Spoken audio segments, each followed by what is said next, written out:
আজকে বানিয়েছি veg table. ডিমের টেবিল খাই, এরকম ভেজ টেবিল, কিছুই না, ক্যাপসিকাম দিয়ে পুর ভরে এগুলো বানিয়েছি। চলো এবার তোমাদেরকে দেখাই। ক্যাপসিকামগুলোকে 4 ফালা করে কেটে নিয়েছি, তার মধ্যে আলুর পুর দিয়েছি। আলুর পুরটা কিছু না, ভাজা মশলা নুন চিনি দিয়ে মেখেছি, আর কিচ্ছু আমি দিইনি আজকে। আর এদিকে বেসন গুলে নিয়েছি একটুখানি চিলি ফ্লেক্স দিয়ে আর চালের গুঁড়ো দিয়ে। এবার মোটা বেসনটা মোটা করে গুলতে হবে, হ্যাঁ।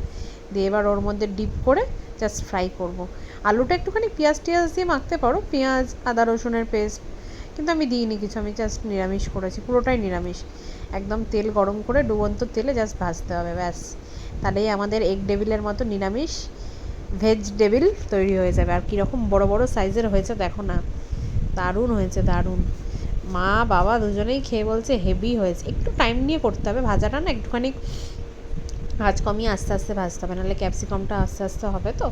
ক্যাপসিকামের সাথে আলুটা পুরো একসাথে বাইট নিতে হবে, তাহলে দারুণ লাগবে। আমার গায়ে বেসনটা ঠিকমতো হয়নি, কারণ হাতে করে দিলে ভালো হতো, আমি যেহেতু চামচে করে দিয়েছি ওই জন্য একটুখানি আনইভেন হয়েছে।